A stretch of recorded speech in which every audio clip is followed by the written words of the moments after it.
Alright, so we have a new promo card. It is Colony Matron. She is a 1/5 with flying.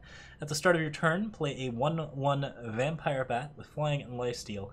There's a lot of interesting things going on with this card, and a lot of them are worth talking about. First things first, like in terms of just addressing overall power level, this is not a great card. There's been some discussion about this, and that's always like important to like. This is something I want to note like right ahead of time because we're going to be talking about a lot of things that you can do with this card, and like all of the interesting, cool stuff going on. But yeah, like overall, I would say this card does have a fairly low power level. It is about the size of a Lumen Defender. It has some similar stats to the Lumen Defender in terms of being a 1/5. It's reasonably hard to kill. It is pretty okay at sticking on the board. Like, it's not amazing at it, but it's good enough that it's usually capable of like actually being a blocker, actually being kind of defensive. It is not a proactive card, but it will over time take over the game with these tiny vampire bats, and that is something that's really worth noting. But overall, I do think that like as far as what the card is doing, it's not doing enough at 5 to really be like amazing, and that's important. Yeah, so should be noted. But nonetheless, like I think that is something that like, while important to note, is also not an indication that you shouldn't play with it or that you shouldn't have like an interesting time with this card. And there are a lot of cool things that we can do with this card, and a lot of things that we can talk about, and a lot of cool decks that we can build. And that's actually what I want out of promo cards. So like, when we are talking about promo cards, these are cards that we are releasing for free for everyone in the middle of sets, like in between sets, to keep things fresh. So like if you just get a card and it's something that hopefully you can build around. Hopefully it does something cool that you can actually like build a deck that might even be good in the meta. Colony Matron is just a little bit short of that for me, but I think it might actually have some interesting stuff. I'm going to play around with it a bit and see if we can figure out some ways to break it or do some cool things with it. But it looks like it's going to be just under that. But like overall, like you do actually want to have like basically the ability to build and play and have a really good time, and like that's just basically all that you need out of a promo card. You don't need a promo card to be super powerful and to like break the format or break the meta, especially if the meta is in a pretty healthy place at the moment. Like at the moment people are experimenting with Argenport mid-range, but there's a ton of different viable decks. Like there's basically good representation from almost all the different colors. Feln is back in business. Armory's looking good again, just because of Tavrod, or at least some people are saying that Armory's looking good again just because of Tavrod. Like there's like a lot of cool different representation. Rakano is down for the first time in a really long time.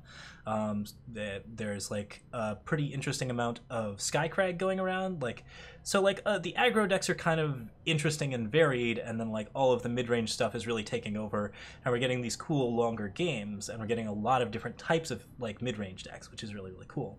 So like the meta's in a good spot right now. We don't need something to break it or to change it around. So to that extent, just having something fun to play with right now is really interesting. And so we get this cool Halloween card, a vampire bat that makes vampire bats, called Colony Matron. And let's talk about the card itself, because there's some cool things that are going on with this. So in terms of overall stuff, we will note this card is a vermin. All bats are also vermin, I believe, and that includes as well cards like scorpions and beetles and bugs. The humbugs are vermin, so if there's ever any type of vermin tribal, there's a lot of interesting insects and other sort of annoying monsters that you can play around with that can maybe deal with that and do some cool things. The 1/5 stat line means it's pretty good at being defensive. It actually keeps you alive against some of the smaller flyers and keeps you in pretty good shape against like some aggressive flyer decks. So could be okay against, say, Huru aggro, because Huru aggro never really gets up to like 5 power, with the exception of Sheltering Rider.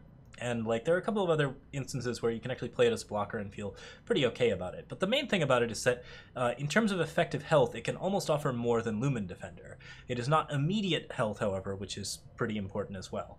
So it will give you a cheap blocker every turn that will block as much damage as you please, while also giving you 1 life back. And that really discourages people from blocking, but it also means that like over time, if you actually manage to get this card down and stick it, the passive board becomes an aggressive board that is also gaining health every turn.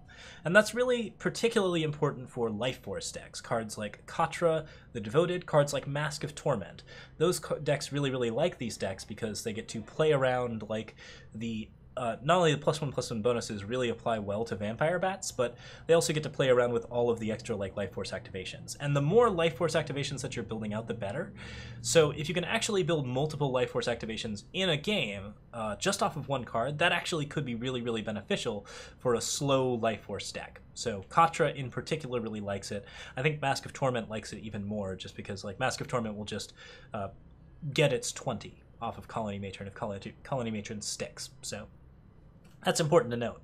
And the little bats are pretty obnoxious, like they're kind of hard to kill. They can die to a lot of things that you don't want them to die to, like Black Sky Harbinger and Lightning Storm, but for the most part they're going to be consistently getting those life gain abilities, and so like while this card takes some time to spin up, it will become a finisher for Lumen decks or for Life Force decks, which is something that you really want to pay attention to because you're looking for ways that this card actually ends the game or wins the game.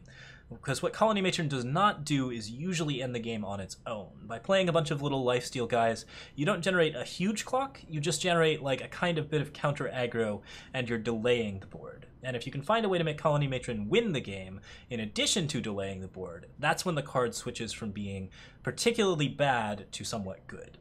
So, like, basically, you're looking for a card that, instead of being a Lumen Defender delaying the board, is something that delays the board but also does cool things. And there are a lot of interesting finishers that we can work with. We've talked about Katra already. One of the ones that I think is really simple is if you're playing Colony Matron in a Xenon Obelisk deck, then that is just going to make this card a 2/6 that generates 2/2 lifesteal flyers. And every single turn it's going to get those. That's actually a really big deal. 2/2 bats are enough of a clock, especially with the lifesteal, to win games. So, and once you upgrade them to 3/3 bats at 8, then it gets even better for you. So any deck that's running Xenon Obelisk has a better chance of running Colony Matron than other decks of its type because little token units are pretty cool. In addition, Vault of the Praxis also really likes it whenever you are summoning units for free at any time, because it means that you only have to play 1 unit to activate the Vault of the Praxis. So you could play this in Vault, you could play this in Obelisk, you could play this in both. And in those situations, Colony Matron is going to help out significantly more and provide you with a lot more advantage than what she normally does. So that's pretty important to consider. Like, basically, if you can do something to break her, that's really the solid way to go about it, is just find a card that really fits with this idea of creating a bunch of vampire bats and then like just swinging in with those cards. As people are mentioning, the other thing that I think this deck card really belongs in is any deck that really wants to capitalize on the number of units in the void, since the vampire bats are very good at chumping and defending. We have a card like this called Whispers in the Void, which is not played very often simply because of its very high cost requirement. It's hard to splash that card into other decks, so as a result it usually can't really be run because you don't really want to run it in Mono Shadow, and Xenon kind of has other things going on. Stone Scar usually can't really get that influence together, and so it's just a little bit tricky to run that card. But Colony Matron does a lot of the same job as Whispers in the Void, where it summons units over and over again, and because you're just generating infinite amounts of chump blockers, you're slowly filling up your void for cards like Torrent of Spiders. You're filling it up for Bloodright Callus, if you're interested in that. I think Callus is a little weak with Colony Matron, but in particular, you're filling this board and filling the void up with cards for Oblivion Spike. And Oblivion Spike, the 0/5 weapon that has damage equal to the number of creatures in your void, is an extremely strong finisher with Colony Matron that should definitely be considered and dealt with. Now, if you're worried about this card just dying, I wouldn't be too worried about that. Like, it is something that does die to quite a bit of hard removal, Annihilate primarily, Suffocate as well, but it is somewhat hard to kill by most forms of normal damage. So the thing that is actually really interesting is that, like, This is also a card that is in the one color where you can constantly Dark Return and get things back from the void and play them again. The thing that really sucks for Colony Matron is getting silenced. Desert Marshal or Valkyrie Enforcer don't feel particularly good against this card. Desert Marshal's kind of okay because you play a 5-cost 1/5. You still get to keep the 1/5, but you have something to block the Desert Marshal with. With Valkyrie Enforcer, it knocks it out of the sky and it also pushes aggro, so it feels even worse. But if you're not getting silenced, then Colony Matron is something that you can bring back over and over again. I really wish it was Haunting Screamable, but it's also not start of your turn on the Vampire Bats, so that's a little bit sad. The card is a reasonable flying blocker. The card is reasonable at being sort of slowing your game down.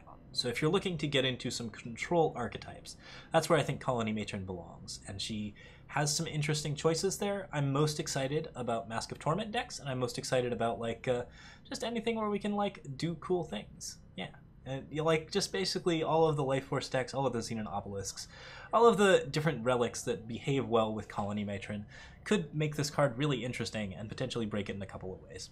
So yeah. As far as power level goes, she belongs in only a handful of decks, 4 or 5, I would say. And if you can get the list right, there's a chance that she's going to be the best 5-drop there for that slot. But it really depends on the list, and the list is going to be something where you really want to have basically, like, it's probably going to be in Xenon, or it's going to be in Stone Scar, and you're not going to have anything, like, it's just something to fill the 5 slot where you don't really have that kind of spot available.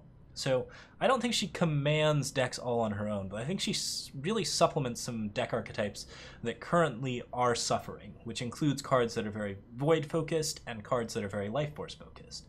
So having those abilities actually makes her a lot more interesting. So yeah, she's an interesting Johnny card. Someone's saying that she's not a Timmy or Spike card. I think she is a very good Timmy card, just because she's a cool bat that makes more bats, and more bats are awesome, but Timmy might like things to be a little bit larger. My overall evaluation of her is that she's, I would say I don't like her as much as any of the other promos that have come out.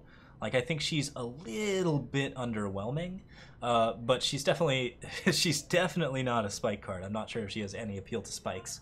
Like, I think that's okay. Like, it's totally fine to release cards that are mediocre in between sets and just like have them be things that people can play with and people can hang around with. Not every design has to be for the competitive player specifically, and this is one that I'm going to have a little bit of fun with and I'm going to be pretty happy with for a while, and then we're probably going to forget about it and move on to some other things, and that's totally cool. It's something to do over Halloween. We're going to be building some decks with this. I'm sure we'll have a bruise up on it, and that's really all I have to say about it. It seems like a pretty exciting card. We have some fun things that are planned for it, but overall, probably like a D. So, interesting stuff. Let's get back to Eternal and be playing some more games.